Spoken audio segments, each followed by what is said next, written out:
Welcome to Lead with Hope with Brandi Kelly, the podcast where we explore the power of hope, leadership, and resilience in today's world. Each week, we'll bring you stories, insights, and actionable advice from leaders, innovators, and changemakers. So let's dive in and discover how you can lead with hope.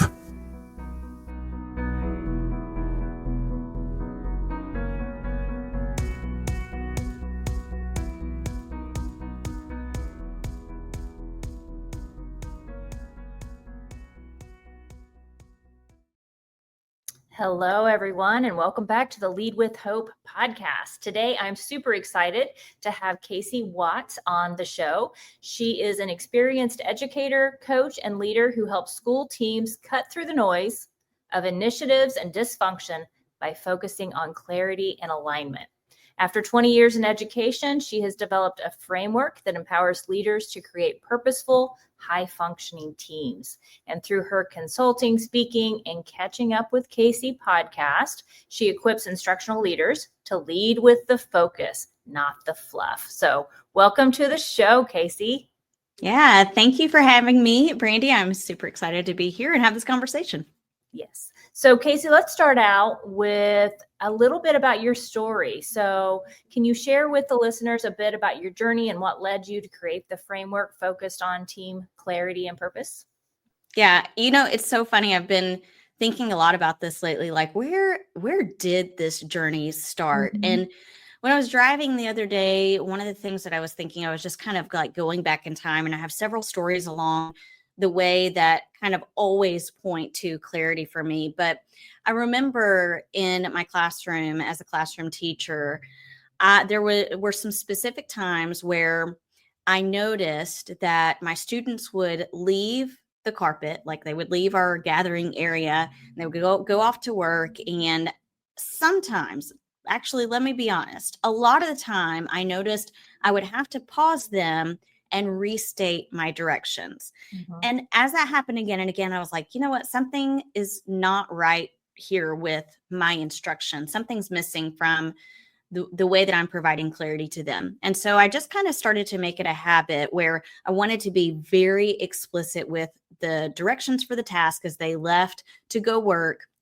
And I found myself starting to ask the question, how have I been unclear?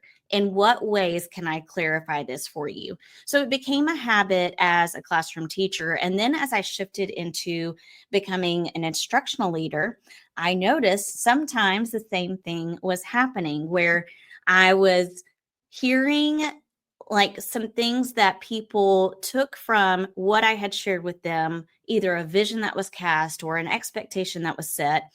And it was either misinterpreted, or maybe they were implementing it in a way that, no, I didn't quite mean to go about it that way. And again, I found myself reflecting like, okay, what is it about what I'm doing as a leader that needs to shift in order to help them gain clarity? And so it's just something that I've practiced again and again. And it's something that's so important to me. And I was thinking about why it's so important to me to be clear. Mm-hmm. And it dawned on me not too long ago in a situation that happened with my daughter, not between myself and my daughter, but a situation that happened between her and a fellow group of cheerleaders. So she's been on this cheer team for only this year. And they had this event happening. It was a senior night. And they were communicating between the three seniors on the team, like, okay, what are we going to do for the senior night? What kinds of things are you going to put up on your poster board? Where are you going to put the poster board? And there was a lack of communication there. So much so that when she put up her poster in the way that she thought she needed to put it up with the things that it included. She put up her poster, and lo and behold, the other two girls had created an entire massive display with balloons and cheer outfits and their posters. And she was so upset by it. Mm-hmm. But the phrase that struck me most is she said, "I just feel so stupid." And it made my blood boil because I realized in that moment, I never want anyone to feel incompetent in that way.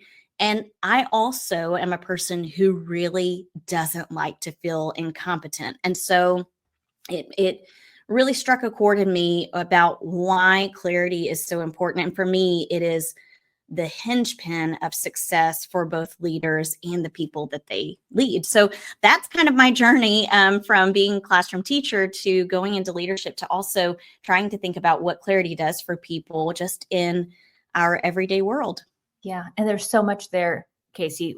You just talked about communication, clarity, ownership. You talked about the importance of having all of that in order to collaborate. And so when you think about organizations, one of the most cited areas that people point to when they're frustrated is a lack of communication. And I think it's not so much a lack of communication in our world. We're bombarded by communication all the time from a lot of different places. But I think it's a lack of clarity. And so that is so powerful, what you just talked about. When you talk, though, about ownership, that really resonates with me, because what you have just done there is you have self-reflected. You are becoming increasingly self-aware, and you're taking ownership. And the only way we're going to build that self-efficacy is to take ownership and create more clarity so that we can collaborate. So I love everything you just said. Yeah, absolutely. I think there's so much that you just said that I think we could unpack, but I know you were talking about ownership, and I know that's part of your HOPE framework. Mm-hmm. Yeah. And in this podcast, we talk a lot about the system of HOPE being habits, optimistic outlook, passion, purpose, perseverance, and excellence. And I'm curious, which part of that system speaks to you most in your current work, and why? Oh my goodness. I want to say habits. So when I think about what we just talked about, and that the importance of the self-reflection and self-awareness and self-efficacy, I think we have habits no matter if we intentionally developed them or they developed out of just pure practice, and we've developed them I guess unknowingly. Yeah. And so when I wrote the book, The Craft of Clarity, I write about a 6-step process to bring clarity or gain clarity for yourself as a leader, but also create clarity for your people in your organization. But really the 6 steps are habits that you're building as a leader. And we have to intentionally build certain habits and practice habits in order for them to show up in the culture of our school and to show up in ourselves as leaders. And so that term resonates most with me, I think, out of all of them. They're all fantastic, but the intentionality behind habits is where I feel like I have gained the most as a leader. And the area that I focus on most when I'm working with other leaders. Yeah. And there are so many habits that, like you said, we kind of, if we're not intentional, we inadvertently practice, and then they become habitual, and they're not serving us or the people that we serve, right? Or our organizations. And so when you think about the habits around that 6-step system, can you unpack that a little bit? Can you share a little bit? What are maybe some of the most impactful habits that you would encourage leaders to start implementing? Yeah. So I'm going to talk about 3 habits out of the 6 that I feel like are the most important. And it's funny because it's like every other one is like every other step is a habit that I want to talk about. Okay. So in the 6-step framework, the clarity cycle framework is what it is. You're building habits as a clarity-driven leader. And so that the first step, which I feel like is absolutely crucial, is determining an area of focus, not multiple areas of focus, just an area of focus. And the reason I say that that's a habit is because your area of focus can change continuously. Now, it may be a couple of years before we shift to focus, but we know that it can change and actually should change if we are adhering to the needs of our campus, our organization, our people. So I believe leaders who are clarity driven, need to develop the habit of really analyzing their organization and deciding what is our area of focus that's going to have the most impact. Another habit that I really encourage clarity driven leaders to gain is the habit of gaining insight from their people. So in the book, I talk a lot about going on listening tours and really perfecting the craft of just listening to understand so that you can gain insight from your people and you know how to approach an area of focus with their strengths in mind, and also them having the ability to take ownership of working toward that area of focus. And then the last habit that I want to talk about that comes from the clarity cycle framework is the habit of providing feedback regularly and celebrating systematically. We provide feedback, we celebrate, but it's not always regularly, and it's not always systematically. And so it becomes feedback by chance, and it becomes celebration by chance. And sometimes those are really surface level things that we could take to a much deeper level. And it could be taken to a much deeper level that is directly correlated to our area of focus and the insight that we gained from people. So it's all, as you can see, very interconnected. But those are the habits that I would say are probably the most important for leaders to gain. And what you focus on is what you grow, and what we celebrate is also what we are growing in the culture that we're building in our organizations. And so I love that. And I love the fact that it's targeted, it's intentional, and I'm sure that feedback is specific. Yes, 1000%, very specific. And I think you can be really specific about feedback in ways that are not only targeting your area of focus, but also in ways that are uplifting and very individualized for the person that you're providing feedback to. Yeah. Building up our people so that they can celebrate their strengths and know those strengths. I love that. And I think that also works, definitely in our schools and our organizations. But you were talking about your daughter, this is going to work in our homes and with our relationships and with all of the people that we interact with on a day-to-day basis. So there's a lot of things that we can take from this conversation and immediately apply in our lives in multiple areas.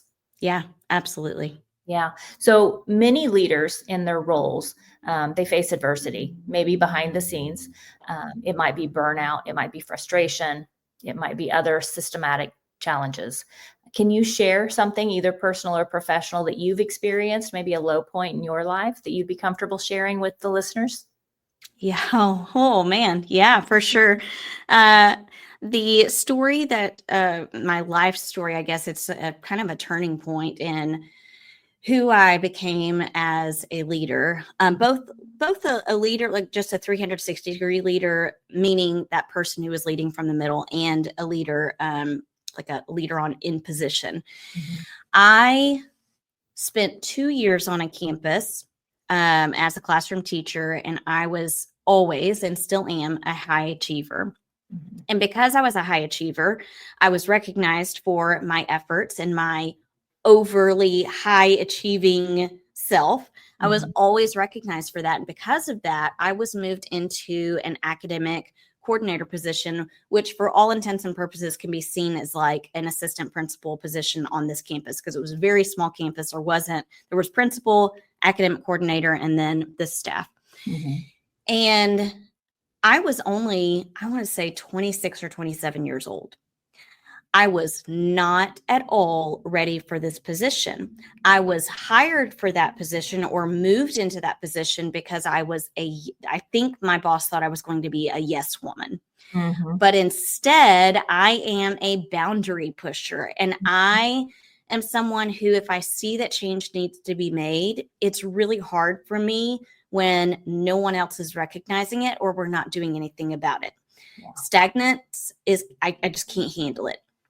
And so it was a really, really rough year, but I grew so much. I mean, it was such a rough year that mid-year, the principal pulled me into her office and she changed my job description because there was just that strife between us. And I know for sure I did not handle everything as well as I could have.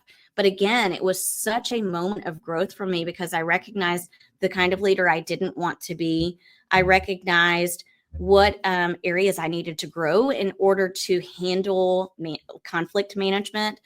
And I also started to recognize what people actually need from me other than to just be a change agent.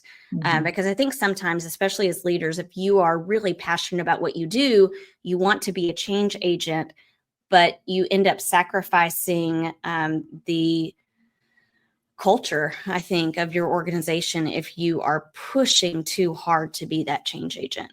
And somehow we have to find as leaders that balance between pushing just hard enough to not get stuck, to not settle with the status quo, but also honoring and celebrating the relationships and the people that make the culture work, right?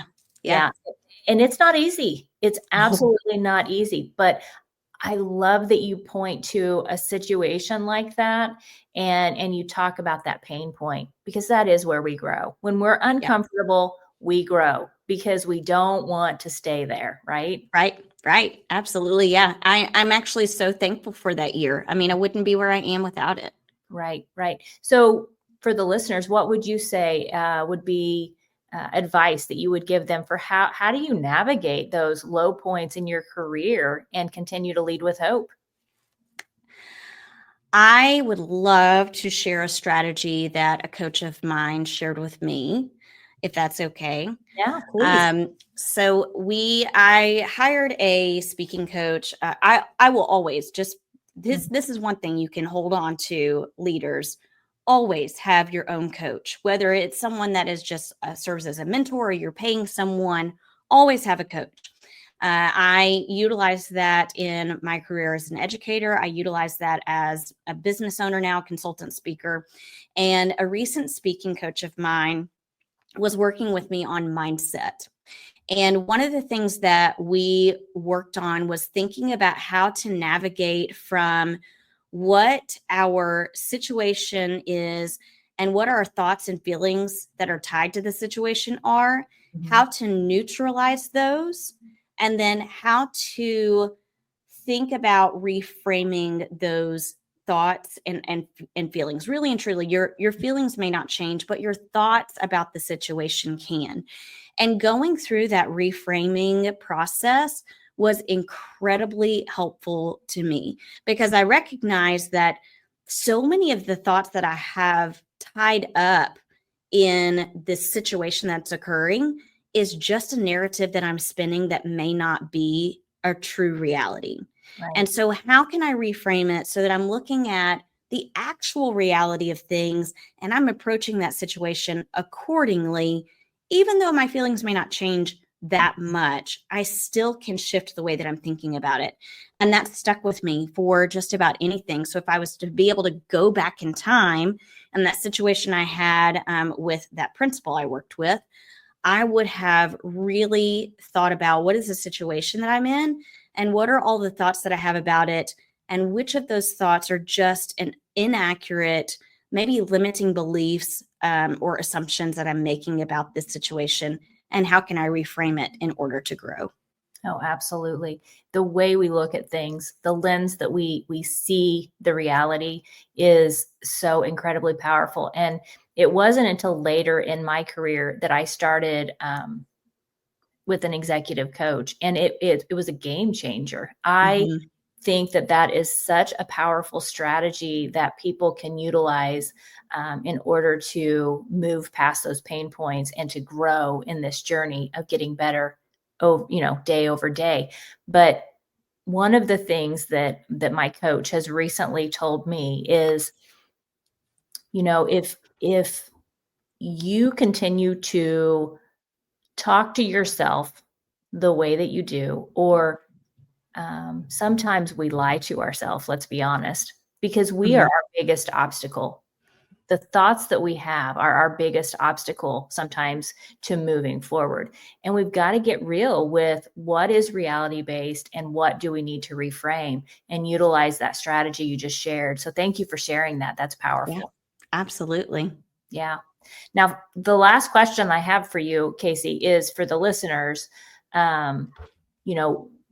What would you say is a passion project or some purpose-driven work that you are doing right now, focusing around moving leaders from chaos to clarity? Yeah. One of the passion projects I have many. Sometimes I'm just one of those people that I'll have an idea, and before I can even formulate that idea to a full concept, I'm jumping on it. So I always have those, but one of the things that I'm most excited about is the Clarity in Action cohort. That is definitely a passion project of mine, and I'm taking leaders through the Clarity Cycle framework, and we are actually putting clarity into action, because it's one thing to talk about clarity. It's one thing to talk about how do we create clarity. And we think about, we've already said this, we think about clarity in communication, but we don't always think about clarity in action. Yeah. So if a school, for example, has really low performing scores for reading or math, they know that they need to put a plan in place to make improvements moving into next year. But what does that look like? Do we buy a product? Do we buy a program? Do we have more staff? Sometimes figuring out how to make that happen is overwhelming and complex. My goal is to make it less complex and actually attainable with some of the habits that I've already talked to you about in today's episode. Yeah. And don't you think sometimes we spend so much time in education focusing on things that are not within our circle of control? And what you're talking about doing is taking that talk, that communication, and putting it into action, creating habits through intentional practice. Yes. Yeah. You said it better than I could have. Absolutely. that is just so powerful. And, I think it has a lot of potential to produce the outcomes we want to see for our kids in our schools. Yeah. I hope so. That's what my hope is. Yeah. Well, I'm looking forward to following your journey, and I definitely want to stay connected with you. So for me and the listeners, if we want to get in touch with you, we want to learn more about clarity and how we can bring you to a school or an organization. How do we get in touch with you? Yeah, the best way to get in touch with me is through my website, clarity-driven.com. Again, clarity-driven.com. And you can also find me on social media platforms, primarily on LinkedIn. My handle is Catch Up with Casey. And if you go to my website, you'll notice that I provide clarity in 3 very distinct areas: clarity of direction, clarity of identity, and clarity of collaboration.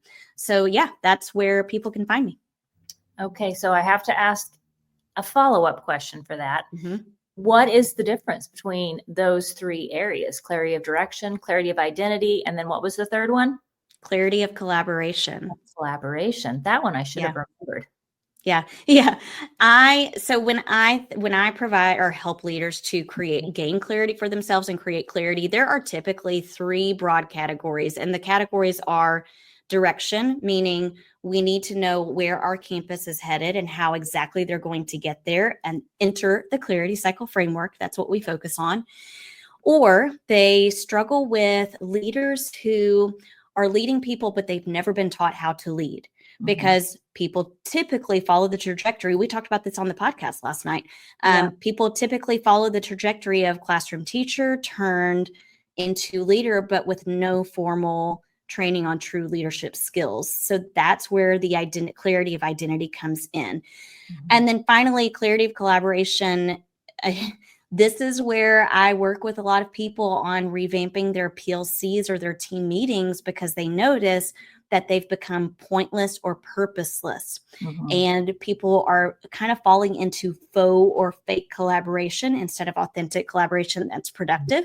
So that's where we really think about what is the clarity behind the collaboration that we want to see happening on our campus. Yeah. Powerful framework, Casey. I love it. Thanks. And as she said, last night I was on Casey's podcast, Catching Up with Casey. So go over there, listen to that podcast if you want more information about what the two of us are doing in the edu space. And Casey, I look forward to staying connected to you. And I thank you for coming on the podcast. Yeah, thank you for having me. This has been great. Have a great day. This podcast is a proud member of the Teach Better Podcast Network. Better today, better tomorrow, and the podcast to get you there. Explore more podcasts at teachbetter.com/podcasts, and we'll see you at the next episode.